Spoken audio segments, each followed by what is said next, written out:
लोगोफोर बाक्सा सालबारिनि अलंबार होननाय सासे सेंग्रा गथ'आ फैसा खावना लाना फैदों। नोगोद 7,000 फैसा खावदों, सासेनिफ्राय 5,000 आरो सासेनिफ्राय 1,000 आरो गुबुनफोरनिफ्राय 100-200 बेबायदि फैसा खावनानै लांदों बे अलंबार होननाया। सिखावा नैबे नुबाय थानाय फट'नियानो सिखाव, बेनो जाबाय अलंबार। बे बाक्सा डिस्ट्रिक्टनि सिङाव थानाय सालबारि एरियानि माधबपुर गामिनि। बे माधबपुर गामियाव दं ना बबेयाव दं बेखौ दासिमबो जेबो मिथिनाय जायाखै। बिथांमोना गावसोरनि फैसाखौ लुगैफिनदों। दा बिथांमोना भिडिअ खालामनानै हरदों। दा बे भिडिअखौ नोंथांमोना नायबानो जाबाय। खुलुमबाय आदा, आंनि मुङा मुस्रि रबिन गयारि। आङो बाक्सा जिल्ला सालबारि महकुमानि हाथिनापुर गामिनि, आरो नैबे फंबाया गवालपारा जिल्लानि रंजुलिनि, आरो नैबे आंनि जिङाव थानाय खासिया बियो उदालगुरिनि।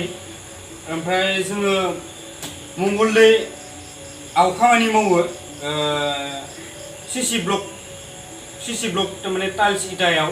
बेयाव जोङो खामानि मावो, जों बिनि अपेटार, जों खाथामबो अपेटार। लोगोसे दिनै मानि थाखाय आदाखौ भिडिअ बानायनो होनाय जाखो, जाहोना बेनो जाहैबाय थांनाय 20 खालार खालि जोंनिफ्राय बाक्सा जिल्ला महकुमा सिंनि माधबपुर गामिनि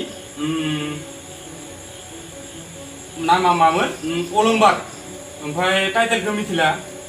बाक्सा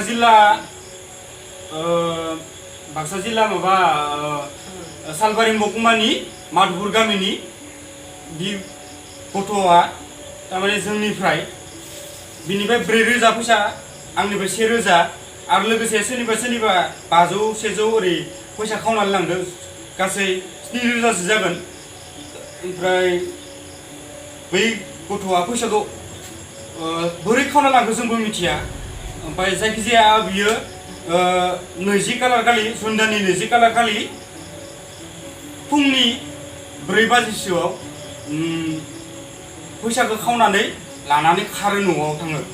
ओमफ्राय न'आव थांनानै जोंनो खोन्थाहरो बे गथ'आ, नोंसोरनिफ्राय आं फैसा खावना लाबोबायलै होननानै बुंहरदो जोंनि सिगाङाव। ओमफ्राय जों रागा जादों, फैसाखौ खावनानै मानो लानांगौ, नों निजिनि जोंनि लोगोआनो मानो फैसा खावना लानांगौ। ओमफ्राय जोङोथ' इमान खस्थ' खामानि मावो, जों इमान खस्थ' मावो, जोंखौ रावबो बुजिया। जोङो दिनै आसामाव थानाबो जोङो टाइल्स सिसि ब्लक टाइल्सआव जोङो खामानि मावो, बेखौ जों बानायो, जों बिनि अपेटार। ओमफ्राय जों इमान निजिनि थैखौ जोङो गोलोमदै बानायनानै खामानि मावनानै जों फैसा आरजिनाय। जोंनि 4,000 फैसायाबो बुहुत फैसा जोंनि थाखाय, गुबुननि थाखाय फैसा नङा जानो हागौ, जोंनि थाखाय बुहुत फैसा। बिनि थाखाय जों बिराद दुखु मोनदों, मानो बिदि फैसाखौ खावना लानांगौ, जोंनि लोगो जानानै मानो फैसा खावना लानांगौ। जों बिराद हामा मोनदों, जों बिराद दुखु मोनदों। जों बिनि थाखायनो आदाखौ भिडिअखौ खालामना होगोन होननानै जों आसा खालामनाय थाबाय। आरो नोंथाङा आदाया बिनि एख' रावबो पुलिस केस होनाया, बि गथ'आ जोंनिफ्रायसो फैसा खावना लांदो, जों जैखौ दायो पुलिस केस होनायो। आदाया भिडिअ खालामना होनायाव नोंनि जेबो गोरोन्थि गैया। माबा मोनसे जायोबा जोङो बिनि दायथ'खौ जों लागोन। आदाया जेबो बेनि थाखाय माबा खालामनाङा, टेनसन खालामनाङा, जों दङ। आदानि सिगाङाव आं डाइरेक्ट बुंखाबाय, आदाया जेबो गिनाङा, जोङो बेखौ लागोन, आखायाव जों लादो, नोंथाङा जेबो गिनाङा।